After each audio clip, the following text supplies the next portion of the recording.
Porção semanal Yitro. Essa é a porção de número 17. E é livro de Shemot, Êxodo capítulo 18. Parashá semanal Yitro. E escutou Yitro, Jetro, chefe de Midian, sogro de Moshe, tudo que fez Deus a Moshe e a Israel, seu povo, e como tirou Israel do Egito. E tomou Jetro, sogro de Moisés, a Tsiporá, mulher de Moisés, depois que ele a tinha enviado, e a seus 2 filhos, dos quais um se chamava Gershom, porque disse: peregrino fui em terra estranha. E o nome do outro Eliezer, pois o Deus de meu pai veio em minha ajuda e livrou-me da espada do faraó. E vieram Jetro, sogro de Moisés, seus filhos e sua mulher, a Moisés, no deserto, onde ele acampava no monte de Deus. E disse a Moisés: eu sou teu sogro, Jetro, venho a ti com tua mulher e seus 2 filhos com ela. Saiu Moisés ao encontro de seu sogro e prostrou-se e beijou-o. E perguntaram um ao outro pela sua paz, e vieram à tenda. E contou Moisés a seu sogro tudo o que fez o Eterno ao faraó e ao Egito, por causa de Israel, toda a fadiga que os alcançou no caminho e como os livrou o Eterno. E alegrou-se Jetro, Yitro, com todo o bem que fez o Eterno a Israel, que o livrou das mãos dos egípcios. E disse Yitro: bendito o Eterno que vos salvou das mãos dos egípcios e das mãos do faraó, que livrou o povo de sob a mão do Egito. Agora sei que grande é o Eterno, mais que todos os deuses. Guarde este versículo.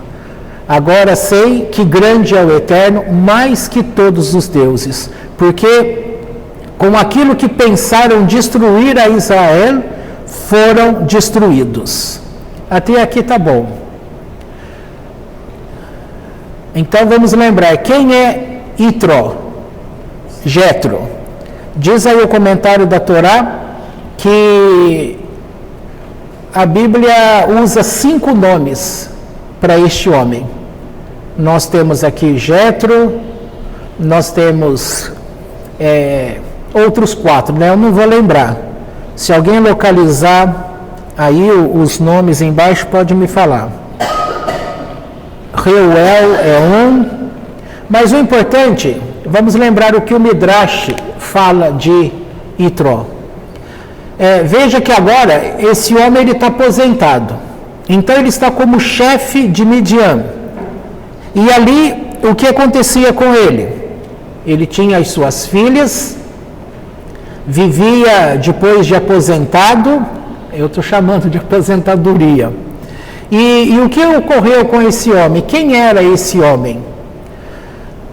De uma forma geral, você vai perceber que ele é o primeiro, tecnicamente falando, que aceita a Torá como seu escudo, como guia. Tá? Mas para ele receber essa Torá, quem era este homem antes de tudo isso? Antes de sua aposentadoria, antes de ter tudo o que ele tinha? Ele era um dos 3 conselheiros de Faraó, lá no tempo do nascimento de Moisés. Nós tínhamos falado, acho que 1 ou 2 semanas atrás. Mas, além disso, quem era Yitro? Ele era também conhecedor de toda feitiçaria. Então, o que ele conhecia? Ele conhecia a formulação dos deuses. Ele sabia como era o funcionamento das religiões do Egito. O Egito, ele é também berço de feitiçaria. Então ele conhecia estas forças dos deuses. Agora você pensa, como que uma pessoa que está dentro desta feitiçaria, deste conhecimento, vai ter coragem ou vai ter condições de abandonar tudo e para conhecer a Deus. Então aqui vamos fazer um parênteses. Quem é Deus? É a pergunta que as pessoas fazem, né? E essa pergunta, ela é muito difícil para as pessoas aqui da Terra responder. Então, lembre de uma coisa: há um mundo superior e há um mundo inferior. Muitas coisas do mundo superior é trazido para nós e é permitido que a gente tenha acesso e tenha conhecimento, tá? Mas, e o conhecimento de Deus? Como que tem sido feito este conhecimento de Deus? Em princípio, este segredo seria a função exclusiva do povo chamado Israel. Essa palavra Israel significa, tem alguns significados, tá? E um deles significa, ao pé da letra, que está ligado direto a Deus, tá? Israel. O único povo na terra que está ligado diretamente com Deus é Israel. Mas o que significa você saber que há um povo que está ligado diretamente com Deus? Então veja só, aqui eu já tinha aberto um parênteses, agora eu vou abrir um colchete dentro desse parênteses. Para dizer o seguinte: a religião evangélica, eu não lembro agora se o catolicismo também fala isso, mas a religião que adota o Novo Testamento, eles declaram que Deus virou as costas para Israel, tá? Virou as costas para Israel e que agora ele trata não com Israel, mas com a chamada igreja, que foi gerada com a morte de Jesus, tá? É isso que se fala. Então, quem é Deus? Como que você vai falar de Deus? Aí, pense bem. Se uma pessoa, eu não sei você lá no passado, como é que você lidava com essas coisas, mas quando você ouve que este Deus, estou falando do Novo Testamento agora, que este Deus em Jesus quer te salvar, ele quer se apresentar a você como Deus. Primeiro você vai ter uma dificuldade, porque você vai ter que conhecer este Deus como Jesus, como Filho, você vai ter que conhecer este Deus como Espírito Santo, e você vai ter que conhecer este Deus como Pai. Já vai começar a dar uma discussão que nem os evangélicos, nenhum pastor consegue explicar essas coisas, porque isso vira um dogma. Tão somente tem que se falar, é assim e pronto, você tem que aceitar. Mas quando você ouve uma palavra dessa, agora estou fazendo um paralelo com aquilo que podia estar na cabeça do Jétro, tá? Porque agora ele está recebendo Deus, largando tudo para aceitar Deus. E eu estou pensando que quando nós lá atrás fomos para conhecer Deus, alguns foram para Centro Espírita, outros foram para a Igreja Católica, outros foram para a Igreja Evangélica, tá? O meu caso, eu fui direto para a Igreja Evangélica, mas antes eu já tinha passado por Centro Espírita, tá? Outras pessoas passaram pelo catolicismo para depois vir para o evangélico. Aí quando você se depara com isso, será que você já pensou um dia assim, mas espera aí, esse Deus que agora em Jesus está aqui para me salvar e cuidar de mim, é o mesmo Deus que virou as costas para Israel, aquele povo que ele coloca o nome nesse povo dizendo, está ligado diretamente comigo? Se ele virou as costas para aquele que está ligado diretamente comigo, e se eu não, como que eu estou ligado diretamente com ele? Que eu preciso de Jesus primeiro, para que Jesus esteja ligado diretamente com ele. Mas espera aí, Jesus é judeu. E se ele é judeu, ele não tem mais a ligação diretamente com Deus, porque Deus virou as costas para o judeu. Então quem é esse Jesus que está se apresentando para mim? Cadê as costas de Deus? Ou cadê a frente de Deus? Quem que vai cuidar de mim? Sabe por que a gente não pensava essas coisas? Porque a gente não conhece história, a gente não vai estudar, é muito complicado você estudar. As pessoas, é uma correria do dia a dia, as pessoas não têm tempo. Nós somos inocentes porque a gente acredita em tudo que os pastores falam. Um monte de textos do próprio Testamento que diz assim, para se cumprir a palavra do profeta. Só que esse profeta, você vai lá olhar, se ele falou aquilo, ele não falou. Quer ver um exemplo bíblico que diz assim, e ele, no caso de Jesus, e ele foi para Nazaré para que ele fosse conhecido como Nazareno, como diz o profeta. Nenhum profeta falou isso. Não existe essa palavra no Tanar, nem nos 5 livros chamados Torá e nem nos demais livros que formam o Tanar, que é os escritos, né? Você não acha. E aí você vai para uma palavra que a gente compreendeu lá no início do Evangelho, em Lucas, por exemplo. Salve agraciada, falando de Maria, bendita és tu entre as mulheres. Você conhece essa frase, lá da oração Ave Maria, né? Bendita és tu entre as mulheres, de ti nascerá o Salvador. E aí vai dizendo aquelas coisas todas, e aí vai dizer assim, é como se ela dissesse, mas como eu não tenho marido? Calma, será do Espírito Santo. Novamente há uma quebra de mandamento. Como que Deus, ele vai, ele já tinha falado, este povo está ligado diretamente comigo, Israel. Agora você vem aqui na frente e é dito assim, Deus virou as costas para o povo Israel, aquele que ele diz que está ligado diretamente. E que ele jamais quebraria o pacto. Então quebrou o pacto. Que é a igreja que está falando que ele virou as costas e que ele quebrou o pacto. Aí vem a palavra, ele vai se chamar Nazareno. Não existe essa palavra nos profetas.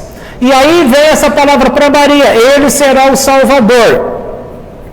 Mas ela não tinha contato, diz o Novo Testamento, o catolicismo luta até hoje para falar que mesmo nascendo Jesus, ela continua virgem. É uma briga isso, tá? No próprio Novo Testamento diz lá, está aqui a tua mãe e os teus irmãos. E a Igreja Católica fala que ela só teve Jesus. Então quem são aqueles que o próprio Novo Testamento está falando? Está aqui a tua mãe e os teus irmãos. E ainda cita o nome deles. Tiago, por exemplo, irmão de Jesus. E como fica? Aí é dito lá que eu estava falando, né? E o seu nome, como diz o profeta, e nascerá de ti, e o seu nome será Emanuel, Deus conosco. E aí você vai lá para o texto famoso de Eshaiahu, Isaías 53, e você nunca descobriu que aquela palavra em hebraico não significa virgem. Então você foi doutrinado que aquela mulher teve um filho como virgem, e cita uma palavra do profeta que o profeta não falou. Ele não falou uma virgem, mas ele falou uma moça, uma jovem. Não tem nada a ver com virgindade. Esta palavra também se sabe que ela teve o cumprimento com o nascimento do profeta Ezequiel. Agora a igreja falou que isso era profecia, sinal da parte de Deus que viria o Salvador. 600 anos depois, imagina, você recebe uma promessa de Deus, vou fazer isso para você, mas daqui a 600 anos. Aí você tem que pensar assim, mas eu vou viver 600 anos? Então é um monte de coisa que vai entrelaçando, que aí dá um monte de confusão, não é mesmo? eu sei que você não pensou isso, porque isso que eu estou falando, nós estivemos dentro da igreja evangélica e a gente nunca questionou isso, porque a gente não sabia. Para a gente nasceu ele de uma virgem, para a gente a igreja substituiu Israel e a gente foi aceitando tudo. Eu quero. E a gente foi aceitando tudo. E aí, para uma grata surpresa de todos nós, Deus se apresentava a nós pela igreja evangélica. Mas Deus se apresenta a muitos dentro da igreja católica. Mas Deus se apresenta a muitos dentro do espiritismo. Mas Deus se apresenta dentro do judaísmo. Mas Deus se apresenta dentro do islamismo. E aí você vai perceber que dizem que tem mais de 2.000 religiões. Então poderíamos falar, e Deus se apresenta a estes dentro destas mais de 2.000 religiões. Porque Deus, Ele é o tudo. Deus está em todo lugar. Eu citei recentemente a questão da física, que a física sabe que tem uma energia que envolve tudo. Mas como não existe aparelho que consegue medir essas coisas, então eles falam que isso não existe. Mas a Kabbalah ensina para a gente que era a luz infinita e que depois ela passa para a luz finita, porque aquele recipiente ele é quebrado e ele causa o aparecimento dos mundos que foram criados. E o Eterno, ao invés de ficar lá na sua infinitude, ele quis acompanhar este receptáculo, esse recipiente, ou pode-se dizer, este homem. E ele então criou meios para que esta luz dele também descesse e acompanhasse nestes mundos criados. Só que aí começou a apresentar um problema. Antes era perfeito a união entre recipiente, receptor e o Criador. Agora, nestes mundos que foram criados abaixo, existe deuses e existe criadores. Vai depender o ponto em que está. Então, se esse aqui criou tal coisa, então este aqui é o Criador. Tudo passou a ficar como relativo. Só Israel, ele é desse tempo em que Deus pensou. A Enciclopédia do Pensamento Judaico afirma, o Aryeh Kaplan, ele destaca lá, que na luz infinita Deus pensou em Israel. Ali está tudo misturado, é a sabedoria de Deus que está ali, não tem forma, não tem nada, é tão somente a luz que entra e pega tudo. Ele pensou em Israel. Mas Israel vai ter existência literalmente agora, nesse tempo que a gente está lendo. Porque agora este povo no deserto, ele está para receber a Torá do Eterno, a Torá que está nos céus. E outro dia eu disse para vocês aqui, é dito que a Torá, ela é antes dos mundos. E aí você, para provar isso, você pega a primeira palavra da Bíblia. Abre a tua Bíblia em Gênesis, você vai ver lá que está escrito, no princípio criou Deus. E aí você pega essa palavra no princípio, em hebraico, ela é Bereshit. E aí você pega essa palavra Bereshit e você pega, quem vem antes do Beit? Aleph. Para cada letrinha dessa, você vai ver no alfabeto hebraico, Aleph Tav, é chamado Aleph Beit. Você vai ver a anterior. Na hora que você terminar de fazer uma a uma, qual é a anterior no Aleph Beit, e aí você vai somar, porque essas letras são numeradas, de 1 a 400. Aí você vai somar, a soma vai dar 611. E qual é a palavra em hebraico que tem a numerologia 611? Torá. Então, o que é que tinha antes de, no princípio? A Torá. Não é bonito saber disso? Fala a verdade. Você poder apalpar, pegar, sentir. Mas vamos voltar lá para aquilo que eu estava falando, que nós tivemos essas confusões todas, tal. Então, quem é Deus? Se Itró conhecia todas as formulações de deuses, feitiços, conhecia, basta lembrar que quando Moisés e Arão chegam ali, naquele tempo diante do faraó, aquela vara que ele colocou no chão e virou cobra, o faraó também pediu para os magos, eles também fizeram. Mandou fazer troca de água com sangue, eles também fizeram. Somente na hora que entrou o processo criativo, aí eles disseram, faraó, agora a gente não pode, porque aqui está o dedo de Deus. Eles não puderam fazer. O respeito que Deus tem, ele não permitiu que Moisés realizasse os 4 primeiros provas ali no Egito. Por quê? Como que ele seria usado para amaldiçoar o Nilo, sendo que o Nilo salvou a vida dele?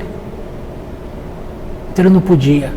Como que ele podia tocar na terra, amaldiçoar a terra, aquele pó, se ele viveu ali, nasceu ali no Egito? Então, você vai vendo que Deus, ele tem princípios, ele tem ética, ele tem moral. Então ele fala, Moisés, você não vai poder fazer isso, porque seria injusto. Como que você vai amaldiçoar aquele que te abençoou?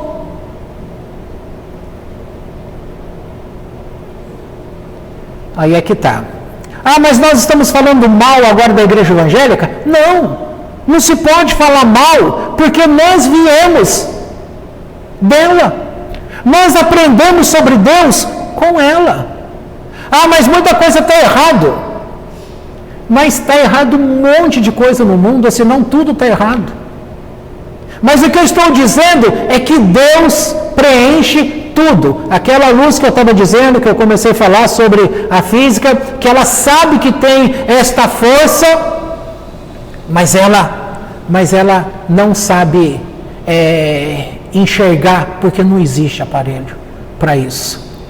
E aí, se eles não veem, então eles falam que não existe.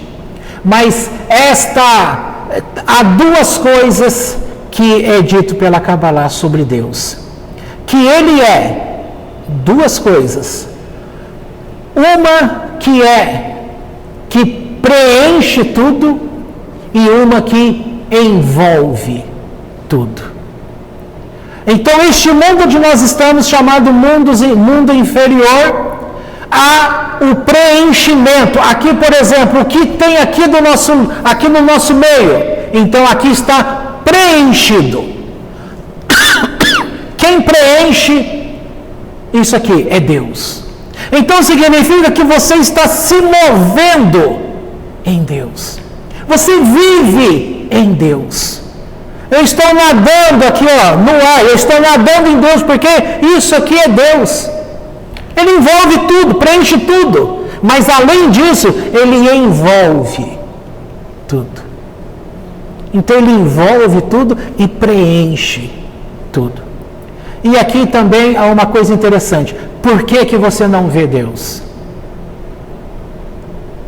Eu já expliquei aqui por que a gente não vê Deus. Então é a mesma situação, semelhante ao vento. A gente está vendo o vento? Não. Agora se você fizer assim, você sente, mas você não está vendo. Porque Deus, a semelhança para a gente entender com a mente é como o vento. Esse ar, ele preenche tudo. E aquilo que preenche tudo não tem como você ver. Como que você vai ver alguma coisa que preenche tudo? Se você vê o que preenche tudo, você não vê nada. Agora, se a gente perceber que nós nos movemos em Deus, então significa que nós temos direito a todo tipo de cura. Por quê? Porque nós estamos dentro de Deus. É que a gente tem, como houve aquela fragmentação e a gente está tudo disperso, fragmentado, nós perdemos a noção de unidade. Para nós não há unidade. O que acontece com o outro é problema do outro. O que acontece com o meu vizinho, dane-se o meu vizinho, porque ele não é eu. Ele não é minha família. O muro separa entre a minha casa e a dele. Há uma separação, mas a separação não existe. Porque nós estamos aqui no mundo do preenchimento, que é Deus.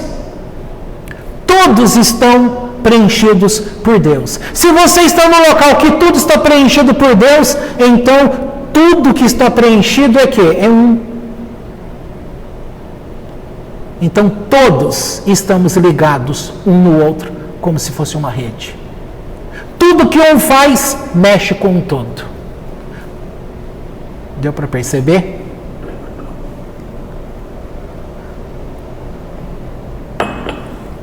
Então, diz lá no Novo Testamento, eu e o Pai somos um. E isso sempre foi usado por nós como uma coisa assim admirável. Olha, eu tenho que estar ligado nele porque ele e o Pai é um. Mas agora eu estou te dizendo, você e Deus é um. Nós ligados uns aos outros, nós somos um. Será que tudo foi feito para enganar?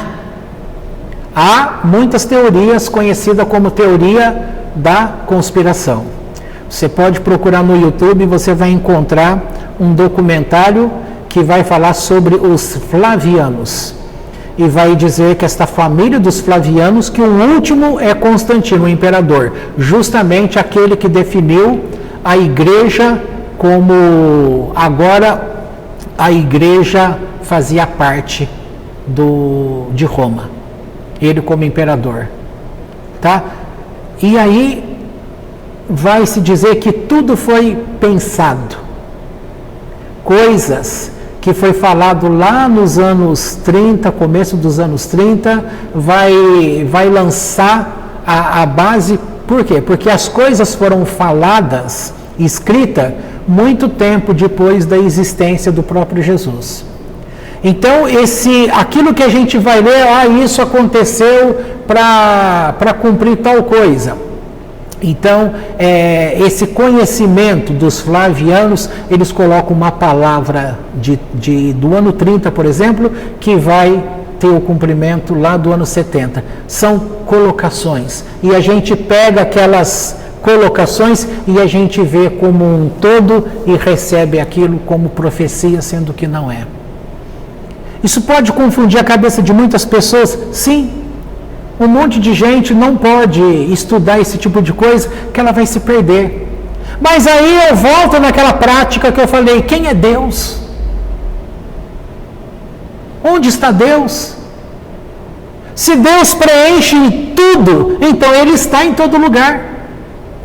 Para eu falar com Deus, eu não preciso estar dentro da igreja, porque Ele está em todo lugar. Mas nós temos aquela nossa mente consciente de tudo aquilo que a gente vê e aprende e vai mostrar para nós que eu tenho que estar na igreja, porque ali Deus vai me ouvir. Mas por que Ele vai me ouvir? Porque quando você está reunido com pessoas no mesmo fim, energeticamente você está somando energia. E nesse somatório é muito mais fácil essa energia subir e ser ouvida por Deus. Mas por outro lado, a própria Bíblia nos Salmos está dizendo que é um anjo da parte de Deus que recolhe a tua lágrima. E há também um texto do Talmud que declara que o portão das lágrimas, do choro, não está fechado. Então significa que se você está na presença ali naquele momento, aquele choro doído, a tua oração é como um choro, e ali você vai falar junto com aquele choro, significa que os portões dos céus estão abertos para você e a tua oração não será rejeitada. Mas aonde você pode fazer isso? Em qualquer lugar. Porque Deus está em todo lugar.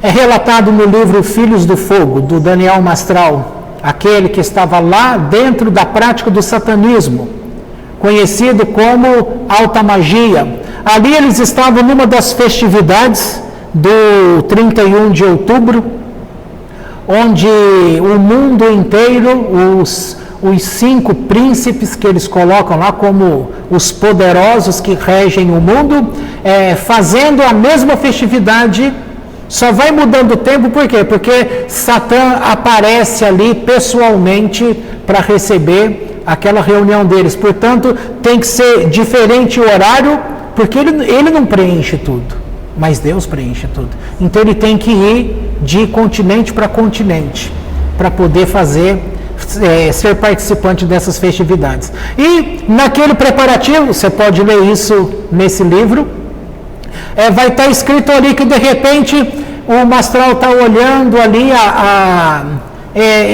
aquela fazenda bonita onde eles estavam, ele está olhando aquela planta, está olhando aquela grama, e ele começa a pensar, quem fez essa grama? Quem é que fez esse sol? Alguém fez, mas ele sabia que não era Satã, que Satã, ele começava a pensar, mas espera aí, Satã não pode fazer grama, mas se ele é apresentado aqui como todo poderoso, que pode tudo, pode matar pessoas, pode destruir igrejas, pode fazer isso e mais aquilo, mas ele não faz grama, ele não faz a formiga, ele não tem domínio sobre esse sol, então quem é que faz isso? Então eu quero servir, ele pensava, eu quero servir quem pode fazer grama. E ali ele começou a pisar na bola num monte de coisa, porque ele teria que nessas festividades você faz sacrifício humano. E ele não queria fazer o sacrifício humano porque ele tinha questionamentos. Então, para ele, onde foi que Deus se apresentou para ele? Dentro do satanismo, dentro do reinado de Satã. Então, onde Deus está? Em todos os lugares. Mas é diferente. Quem que apresenta Deus a quem? Não sei se vocês vão se lembrar disso. Nós não éramos Benei Noach. Nós não conhecíamos a Torá. Aqui era uma igreja evangélica, naquele passado. E um dia o Eterno falou assim para a gente, vamos ver se vocês lembram disso. Ele disse assim, eu não quero ser apresentado, ele, Deus, dizendo para nós, que ele não queria que você falasse dele, Deus, apresentando Deus a uma outra pessoa. Porque ele falou que ele é quem queria se apresentar para aquela pessoa.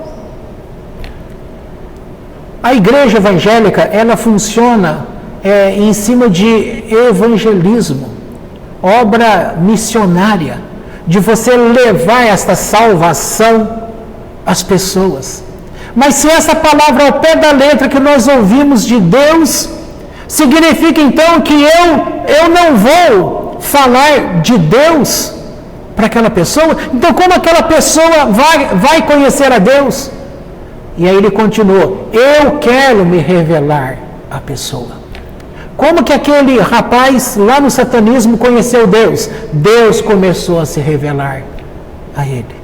Como que você tem conhecido Deus? Deus tem se revelado a você? Mais ou menos. Então você está um problema. Você está seguindo a Deus pela Torá, mas você ainda está com um probleminha. Porque quem é Deus para você? Ele está se apresentando a você? Então significa que você não está permitindo que Ele que te preenche, que você permita que Ele te enxergue. Na verdade, Ele está te enxergando, mas você não está enxergando quem é Ele, porque você não está permitindo que Ele se apresente. Veja só, quando eu falo de Deus para alguém, eu vou falar para esse alguém aquilo que eu penso sobre Deus. Qual é a minha perspectiva? Como que eu conheço Deus? Aí eu vou falar para o outro isso. Quando eu estava lá na faculdade, na disciplina psicologia escolar, a gente estudou um educador chamado Vygotsky, bastante conhecido para quem é da área de educação. E aí tinha uma coisinha lá que era colocada assim, que você não pode falar para uma pessoa sobre uma outra coisa. Porque dependendo do foco, do jeito que você fala, aquela pessoa já vai ficar sugestionada. Então, o exemplo para a gente compreender isso seria assim. Eu chego para uma pessoa, vamos chamar ela de Maria. Eu chego para Maria e vou falar sobre o Carlos.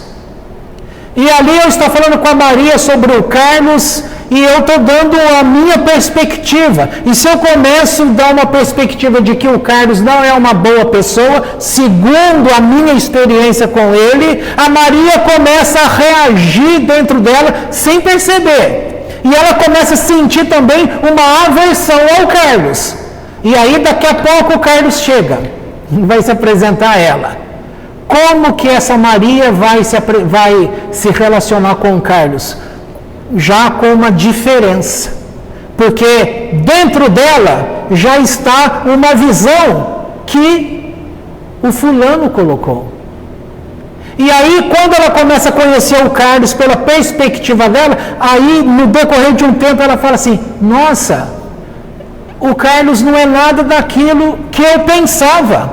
Mas como que ela pensava, se ela não o conhecia?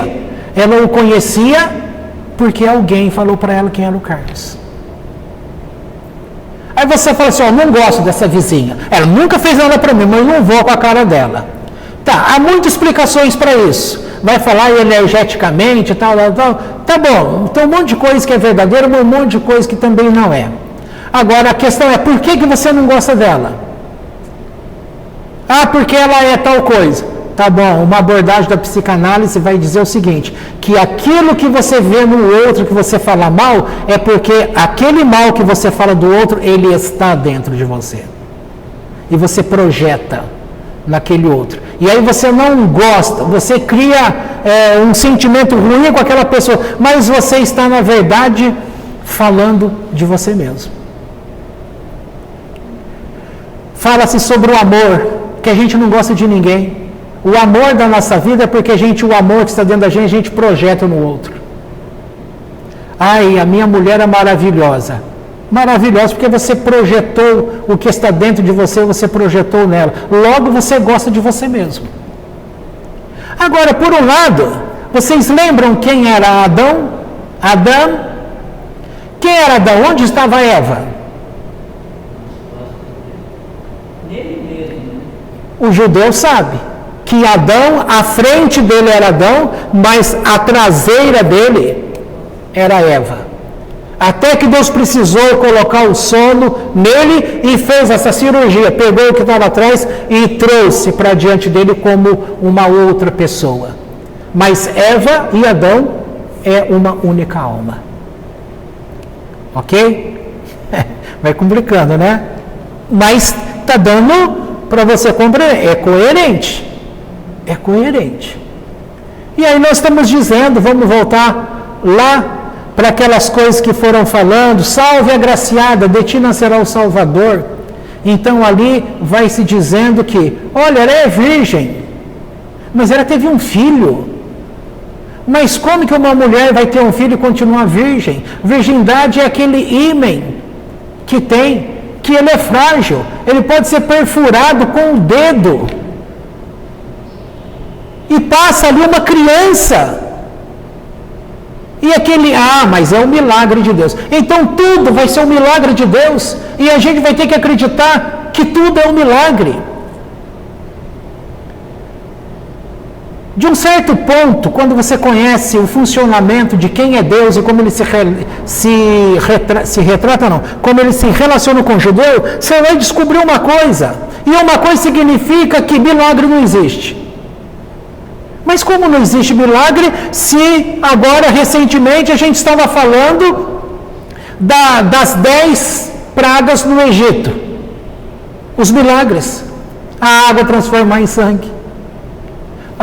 o pó da terra vira piolho, os gafanhotos, as rãs que invadem tudo, a passagem pelo Mar Vermelho, o vento que separou as águas.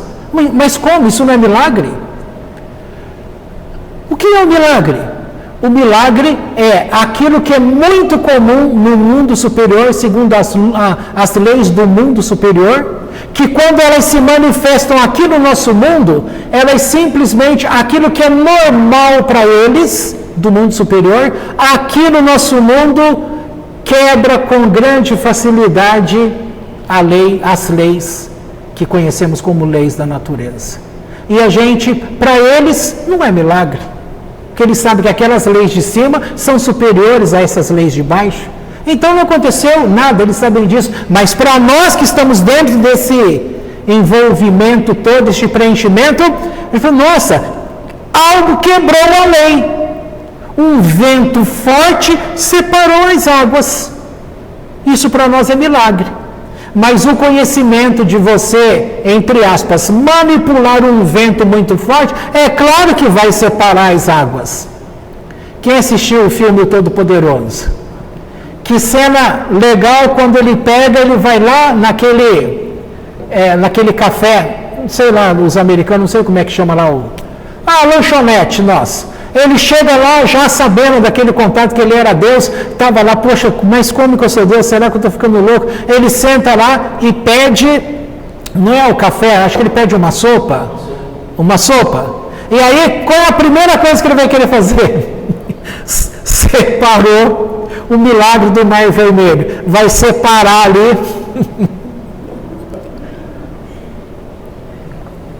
Depois ele vai fazer o quê? Andar sobre as águas. Quando ele puxa, ele está fazendo um sinal lá, quando ele, para agradar a mulher, ele pega a lua e vai puxando a lua, para ficar bem próximo da janela. Mas quando ele está atrasado, ele dá um sinal e todos os carros ficam assim e ele passa. E quando ele joga aquele negócio lá naquele rio, achando que se perdeu, mas aquilo lá não se perdeu. Nossa, tudo é milagre.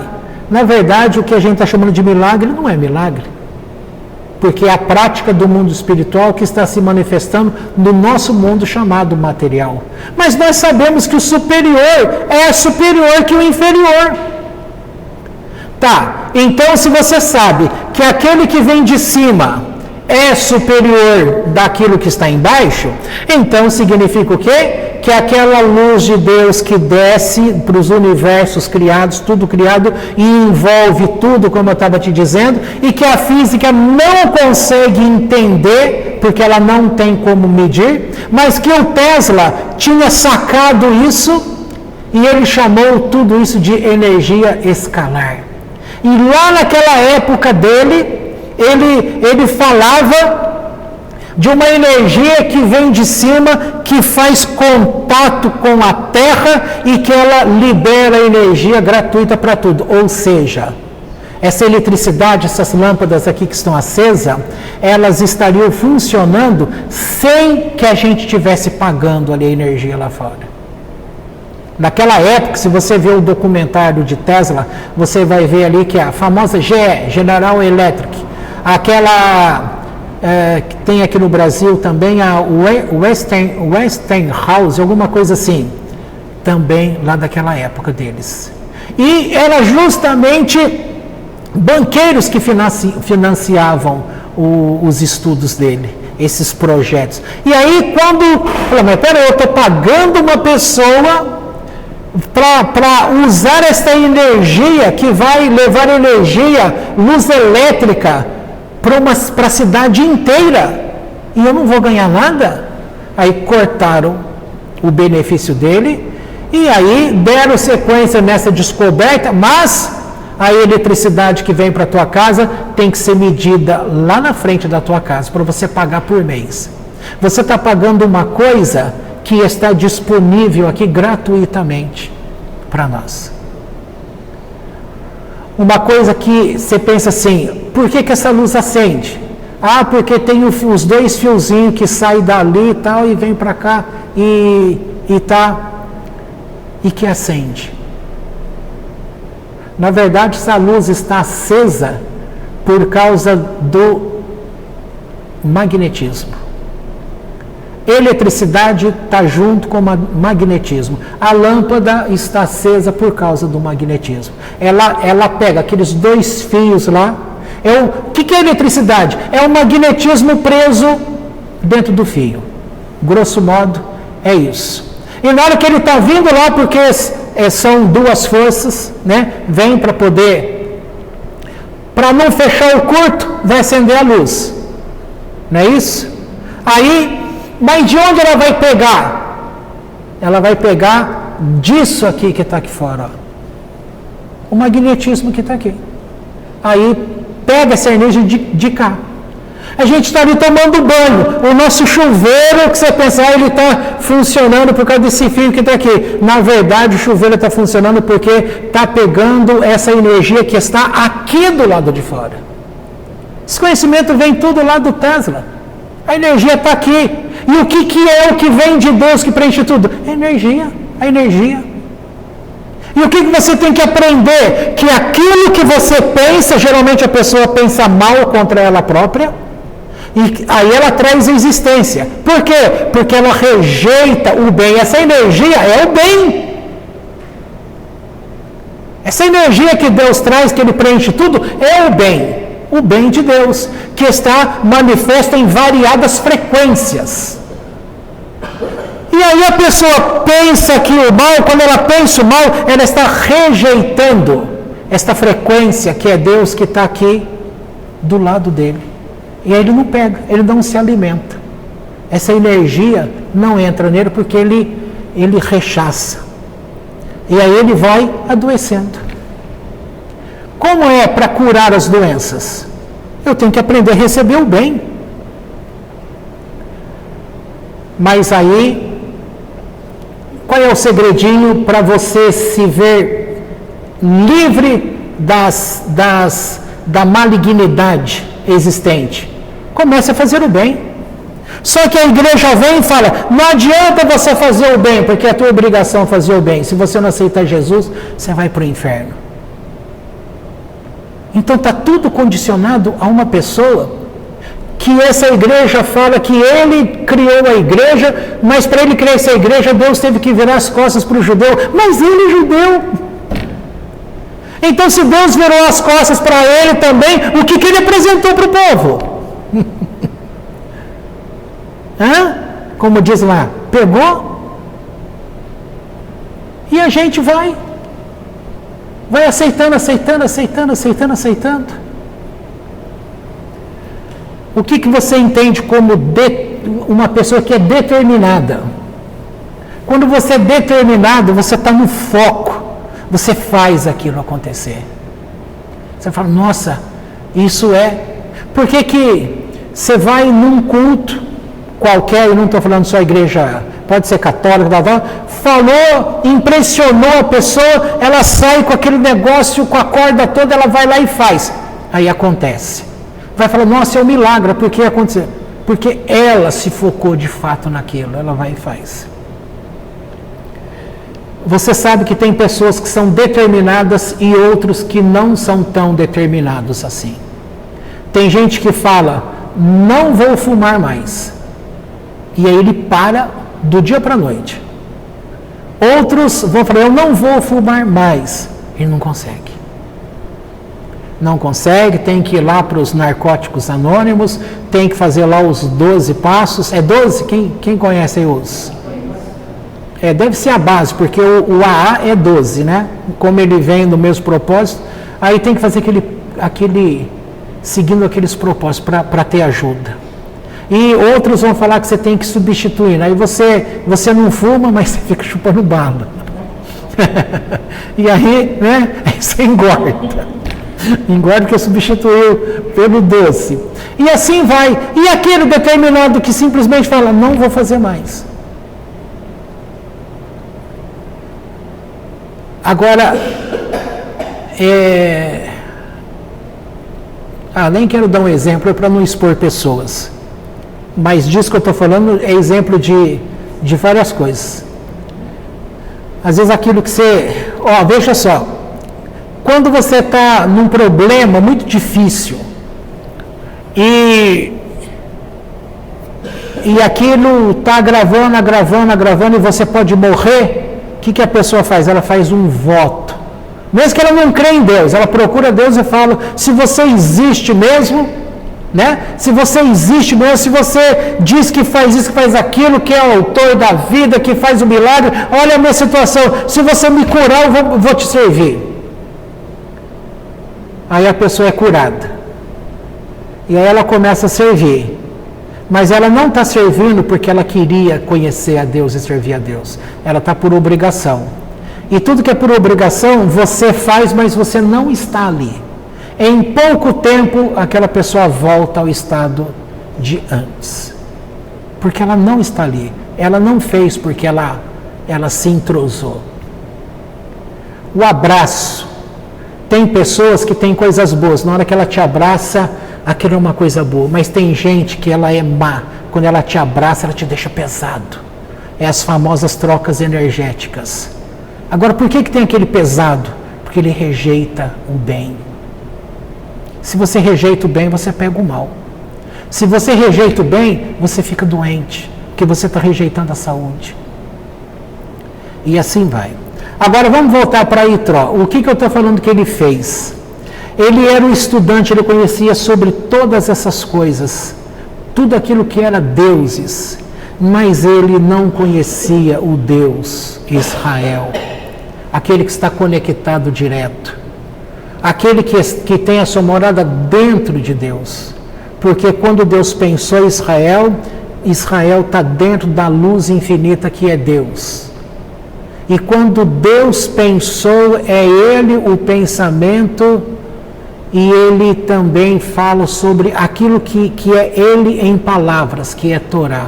Então, Deus, Israel e Torá, tudo é uma coisa só. E aí precisou jogar para cá, Deus Pai, Deus Filho, Deus Espírito Santo, para tentar dar uma copiada nas coisas, para ver se aquilo vai iludir o povo, e de fato iludiu. Itró está vendo todas aquelas coisas. Quando Moisés, com 3 aninhos de idade, ia ser morto, porque os deuses do Egito falaram, no dia que ele nasceu, houve uma profecia, os deuses do Egito falaram, está nascendo, e o vínculo deste menino é com a água. Este menino está nascendo, e ele vai ser um grande problema para o Egito. E o faraó pergunta, mas você quer que eu faça o quê? Eles declaram, mate o menino. Ah, então vem da água? Todo menino que nascer vai ser afogado no rio, na água. Mas justamente o menino que tinha com a água, que nasceria pelo comando de Deus, ele escapou da água. Porque o próprio que é o responsável por matar, foi aquele que abrigou. Olha que coisa sensacional. E veja que, se eu não me engano, é lá no Novo Testamento, né? Que está escrito também que Deus pega as coisas fracas para envergonhar o forte. Mais ou menos isso.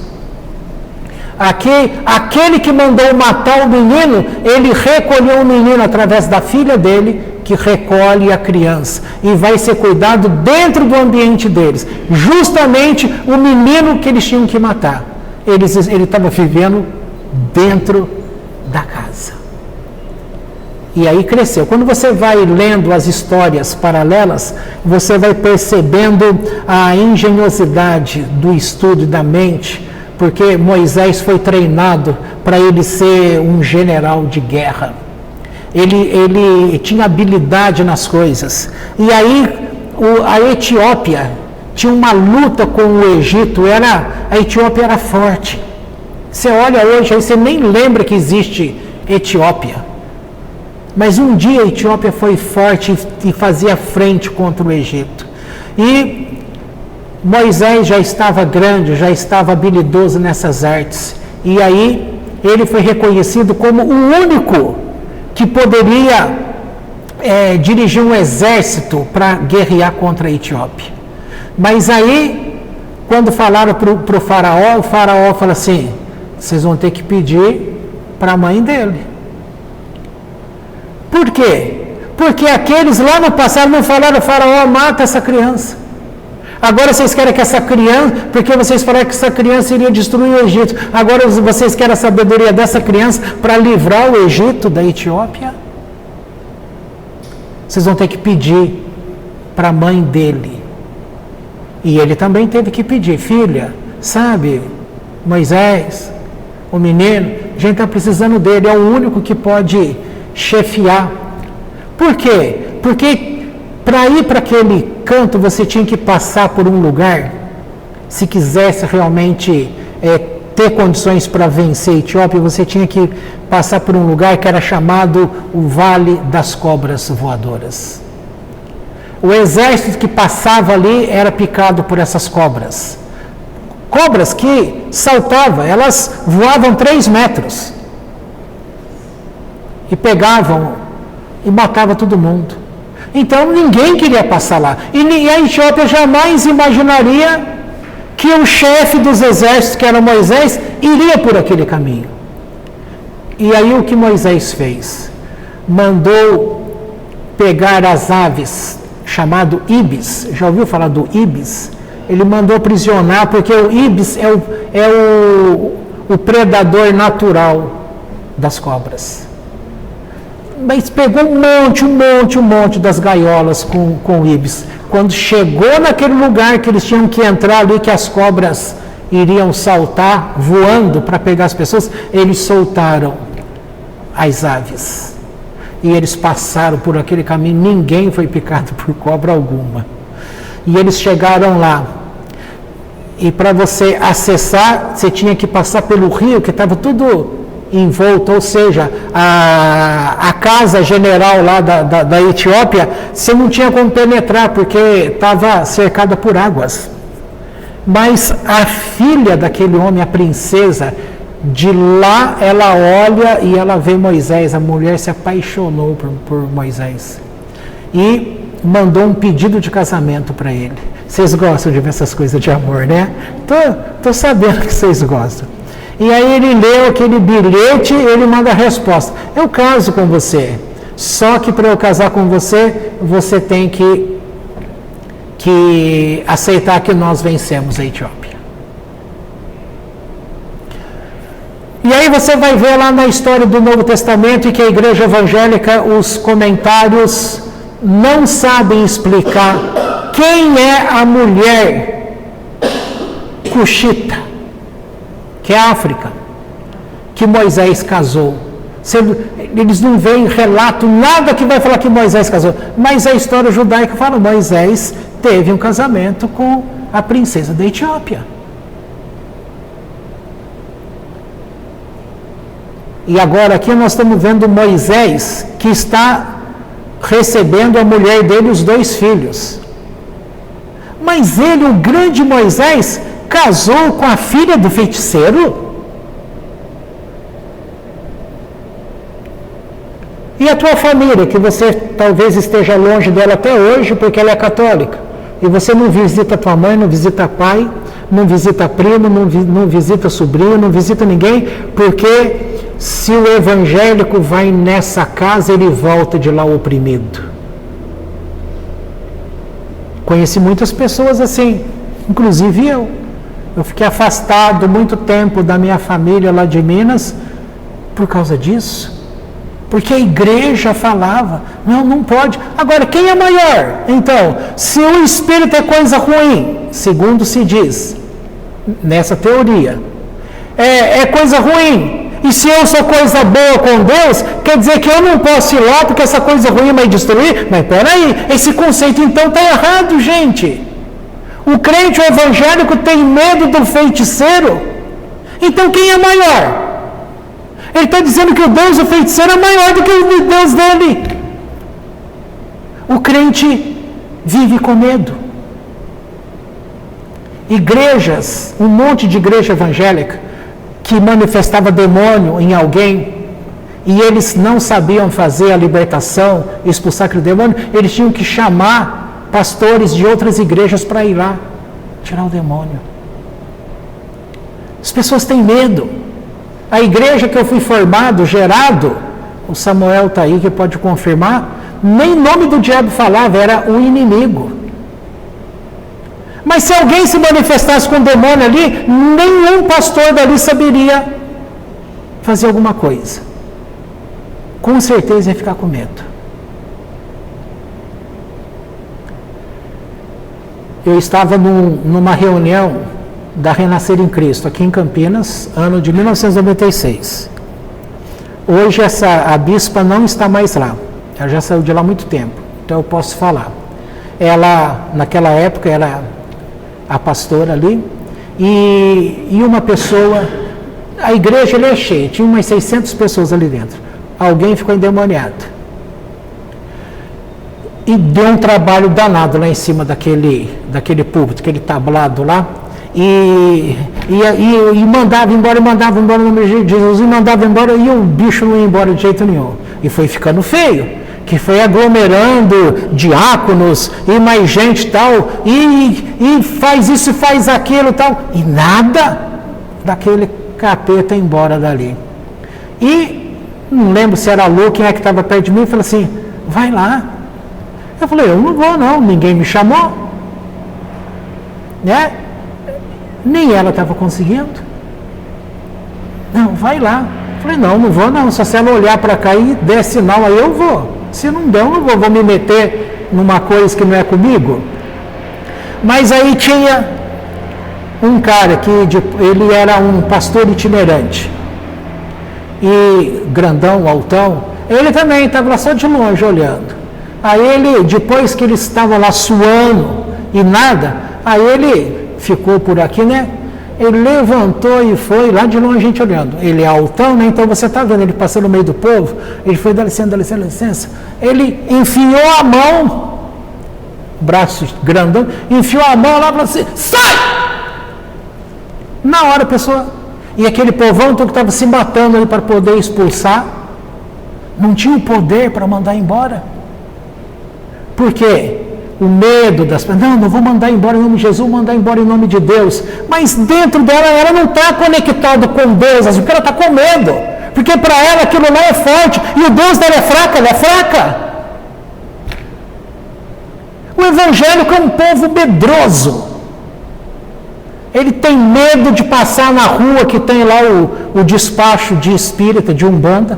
Ele tem medo de ir na casa, se a mãe é médium. Ele tem medo de ir na casa de um amigo que é médium. Ele tem medo. Como que você fala que o teu Deus é o Deus Todo-Poderoso, Criador dos céus e da terra, que está em todo lugar, que pode tudo, que derrota o diabo, mas você anda com medo de que aquele que serve o diabinho vai fazer mal para você? Eu tenho certeza que esse Deus que essa pessoa fala que serve, não é esse Deus que tem se apresentado e fala, olha, não fala de mim para eles não, deixe que eu me apresente a eles. Porque Deus vai se apresentar de verdade, quem é Ele? E a pessoa vai experimentar, sentir. Aí, ela vai ser alguém que é forte, que ela vai andar pelas coisas e vai realmente viver sem medo de nada. Porque quem está com Deus não precisa ter medo de nada. Não precisa temer a nada. Ele também não tem que ir caçando o problema e ali se metendo onde não deve. Não é isso que eu estou falando. Aí você pensa, mas Itró casou, o sogro dele era um feiticeiro.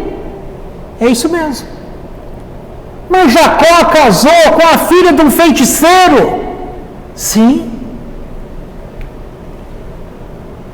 Lea, Rachel, Bilá, Zilpa, tudo da casa de Labão. Quem era Labão? Feiticeiro. Mais para frente, quem veio dessa geração de Labão, que foi feiticeiro, que se uniu a Balaque, está na Paraxá Balaque, Bilã, o famoso Balaão, feiticeiro, geração de Labão. Mas o israelita casou com a filha do feiticeiro. Moisés casa com a filha do feiticeiro. E o feiticeiro, que era especialista em todo tipo de feitiçaria, ele vai e começa a ouvir, ele próprio, olha, aquele povo hebreu que ele conheceu muito bem, porque ele era do Egito, ele não era conselheiro do faraó. Quem mais os outros dois? Você lembra? Os outros dois conselheiros eram 3. Itró, Bilã, o Balaão, e o Jó. Estes 3 eram os conselheiros do faraó. Aí ele está lá ouvindo, olha, o povo está no deserto aqui, está guardado por uma nuvem, ninguém vê aquele povo, essa nuvem envolve tudo. Nossa, mas agora ele lá que fez tudo isso, é o meu genro. Casou aqui, eu dei minha filha para ele, tem 2 filhos, está aqui comigo, eu vim nesse deserto para trazer. O Egito, quando mandava as setas, as lanças, essa nuvem era que nem muralha de tijolo, as setas não passavam, batia e caía. Mas aí o Jetro precisava falar, Moisés, eu estou aqui com a minha filha, que é a tua mulher, e os meus 2 netos, que são os teus filhos. Ele pega uma flecha, faz o bilhete, essa flecha penetrou. Então, que barreira é essa? Que ela é permeável quando pode receber alguém de fora para dentro. E é totalmente impermeável quando ele percebe que é o mal e não pode entrar. Deus faz tudo isso. E aí quando recebe, aí sim, chega em Moisés e ele então vai lá, vai abrir a porta da nuvem. Entra. No que ele entra, Moisés conta tudo como aconteceu. Mas eu ouvi falar, por isso que eu vim trazer aqui, eu quis ver com os meus próprios olhos, cheguei aqui para olhar essas coisas. E Moisés vai comentando com ele, vai falando as coisas todas e tal, e ele começa a perceber que Moisés está lá o dia inteiro servindo aquele povo, que esgotando, e ele pega e ele fala, ele não era conselheiro? Ele olha para o genro dele e fala, meu genro Moisés, você não pode ficar nessa vida que você está. Você vai esgotar e esse povo todo está roubando toda a tua energia. Faz o seguinte, coloque homens que sejam como você, homens, um para 50, outro para 100, outro para 1000, outro para 10.000. E os assuntos que vão chegando, eles vão resolvendo. Se ele não consegue resolver, passa para o outro. Se ele não consegue, passa para aquele outro. Se ele não consegue, passa para o tal. Se não consegue até chegar no último, que é antes de você, aí vai chegar em você. Você vai ter tempo para fazer as coisas. E aí ele fala uma coisa interessante. Mas consulte o teu Deus para ver se isso é um bom conselho. E Deus aprovou. Ok? E depois que esse homem ouve todas essas coisas, ele fala, eu pedi para vocês guardarem aquele texto. Que número que era?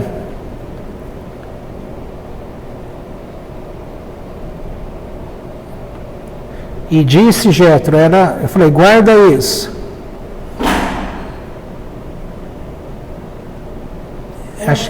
É o 11. Isso. Mas vou começar aqui no 9. E alegrou-se Yitro, com todo o bem que fez o Eterno a Israel, que o livrou das mãos dos egípcios. E disse Yitro, bendito o Eterno que vos salvou das mãos dos egípcios e das mãos do faraó, que livrou o povo de sob a mão do Egito, que ele conhecia muito bem quem era e quais eram os poderes. Aí ele declara, agora sei que, olha o feiticeiro falando, agora sei que, de tudo que eu conheci dos deuses de feitiçarias, grande é o Senhor, mais que todos os deuses. Porque com aquilo que pensaram destruir a Israel, foram destruídos. Aí sim, Deus próprio se revela e se mostra a Itró. Não foi ninguém que falou. Então deixe que Deus mostre. Você precisa permitir, você precisa querer enxergar o que Deus quer mostrar para você. Quem é Ele? Isso aqui faz toda a diferença.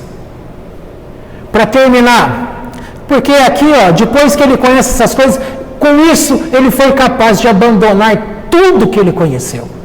Alguém só vai abandonar a sua chamada velha vida ou a sua sabedoria, porque o que ele tinha era uma sabedoria de conhecimento. Ele só foi capaz de abandonar porque ele conheceu realmente quem que é o Deus que está acima de todos os deuses. Agora, que nem eu estava falando, se você tem medo de ir na casa e de ter amizade com um espírita, você não pode falar que o teu Deus é maior do que sobre todos os deuses, porque você está apequenando Deus. Então, isso que você fala que é o Deus que você serve, eu te falo, não é.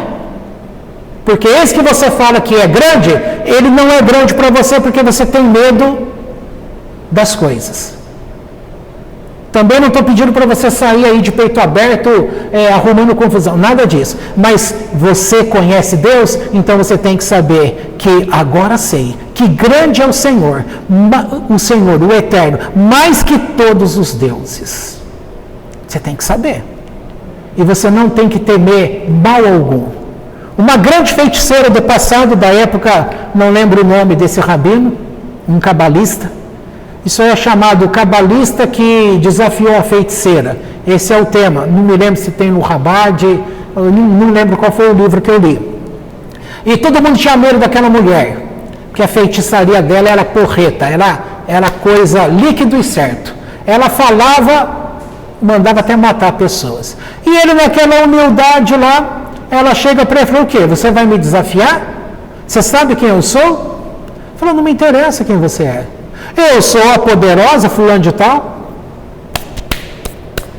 Né? Se for os tempos de hoje, ele fala, e o Kiko? O que o Kiko tem a ver com isso? Mas eu posso te matar. Tudo bem, faça as tuas conjurações ao teu Deus, porque eu sei quem é o meu Deus. Aqui é tudo diferença. Eu sei quem é o meu Deus. Você convoque os teus deuses. Pode fazer o que você quiser. Veja, ele não estava afrontando os deuses. Mas ele falou, você pode convocar os teus deuses, porque eu sei quem é o meu Deus. E ele ficou de pé, ele não caiu. Isso é diferença. Eu conheço o meu Deus. Conhece teu Deus? Aí na hora que lascou, né? Na hora que lascou as coisas para você, né, Samuel? Na hora que lascou, aí você fala, cadê você, Deus? Na hora que você passa por na hora que acontece coisa boa, você fala, meu Deus é poderoso, mas aconteceu uma coisa ruim que você fica humilhado, aí você fala, Deus, cadê você? Então você não conhece Deus.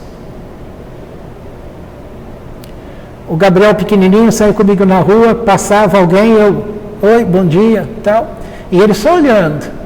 Passava outro, bom dia. Eu falei, você conhece, papai? Eu falei, não. Eu falei, conheço. Sabe que ele conhece, que você conhece de bom dia, de ver na rua? Você conhece? Então qual é o nome dele? Eu falei, eu não sei o nome dele. Então você não conhece. É pequenininho, uns 4 aninhos. Aí a pergunta sempre é assim, você conhece, papai? Conheço. Então qual é o nome dele? Quando passava pelo pedágio, ele estava no carro, ele queria que a gente falasse lá o nome, porque tem o nome da pessoa na cabine, né? Qual é o nome dele, papai? Aí está lá, se é Carlos, é Carlos. Aí ele queria falar, oi, Carlos. Você conhece Deus? Então qual é o nome dele? É teu amigo? Então qual é o nome dele? E é bem isso. As tuas feiticeiras, pode fazer. Eu sei quem é o meu Deus. Aconteceu as coisas com você e você vai, não vou para a igreja mais. Não quero saber de Deus mais. Então você não sabe quem é Deus. Você não anda com Ele. Ele anda com você, mas você não sabe que Ele está andando com você. Porque Ele te conhece, mas você não tem conhecido a Ele. E a culpa não é dele. Ah, toma pior, Deus, se você tivesse comigo. Uma menina que eu atendi no passado, ela foi abusada dentro da igreja. Ela é uma moça muito bonita. E ela dizia que quando Deus falava com ela da igreja lá, Deus sempre, todo mundo falava que ela era a princesinha de Deus. E ela veio para tratamento psicológico. Por quê?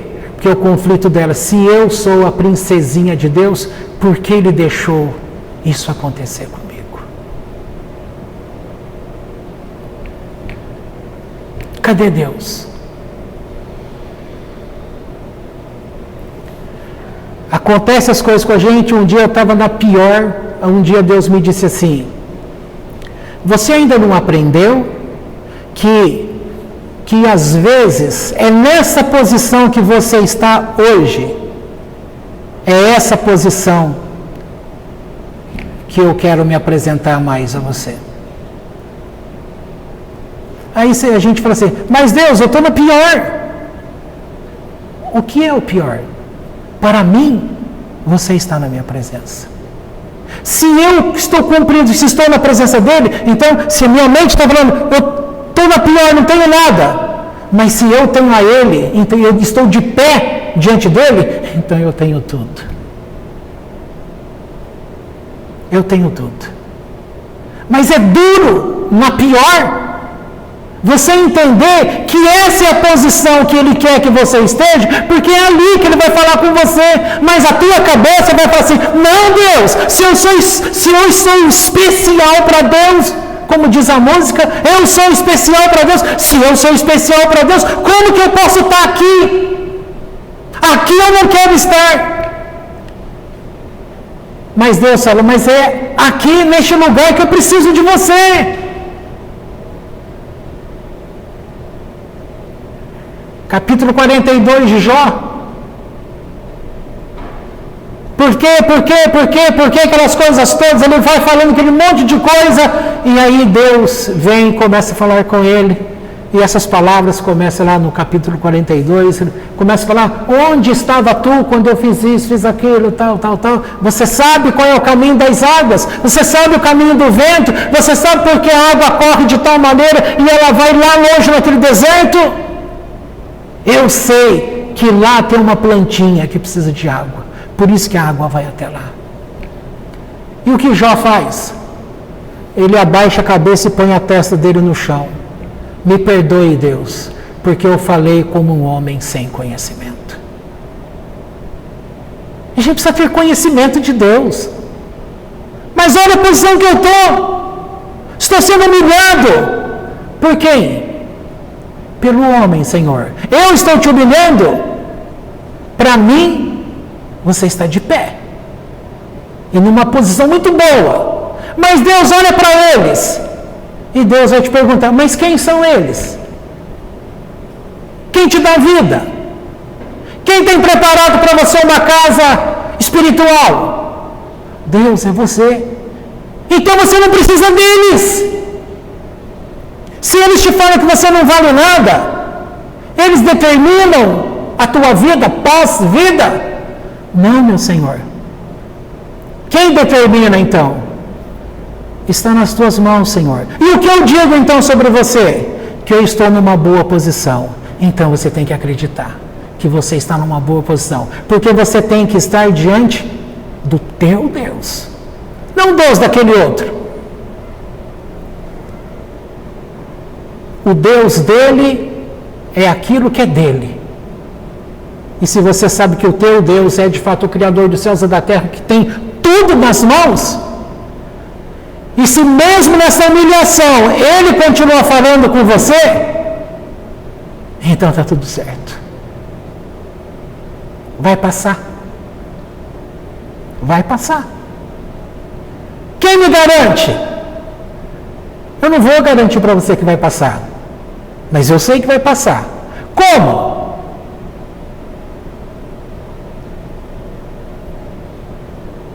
Vai passar. Mas como que você sabe? Amanhã? Não sei. Vai passar. Por quê? Porque tudo passa. A gente já teve doente, ficou curado. Depois de curado, voltou a ficar doente, foi curado de novo. A gente teve dinheiro, perdeu o dinheiro. Teve carro bom, perdeu o carro bom. Comprou o melhor. Tem certas coisas que, se Deus não permitir que você chegue, entre aspas, no fundo do poço, você não consegue receber aquele que Ele queria te dar. Viu? Talvez seja uma palavra para você nesse momento. Aquilo que Ele queria te dar, quando estava tudo bem, você não ia conseguir. Não conseguiu. Então Ele teve que, para você receber o que Ele quer te dar, vai ter que acontecer, até que chegar naquele ponto, falei, pronto, agora eu sou obrigado a encarar Deus e depender dEle. Falei, agora sim, agora você está na posição que eu quero tratar com você. E o Samuel da Bíblia? Fala, Senhor, porque o teu servo ouve. Às vezes, para a gente ser um Samuel, fala, Senhor, porque o teu servo ouve, é só quando a gente está humilhado. E nem sempre a humilhação diz respeito a alguma coisa contrária para nós. Às vezes a gente chega lá no fundo do poço porque você está sofrendo desnecessariamente, inocentemente, mas Deus está usando a tua fidelidade para dar alguns anos de vida para o homem mau, para ver se ele ainda tem tempo de mudar de vida. Você está bancando o outro lado. Um monte de gente vai falar, misericórdia, isso não pode o justo sofrer por causa do ímpio. Isso não é bíblico. É bíblico. É da Cabalá. O justo. Por isso que Deus, a cada geração, coloca alguns justos, o chamado de Sadiquim, porque eles sustentam o mundo. Chega, né? Sei que eu falei bastante, 1h22, já está bom.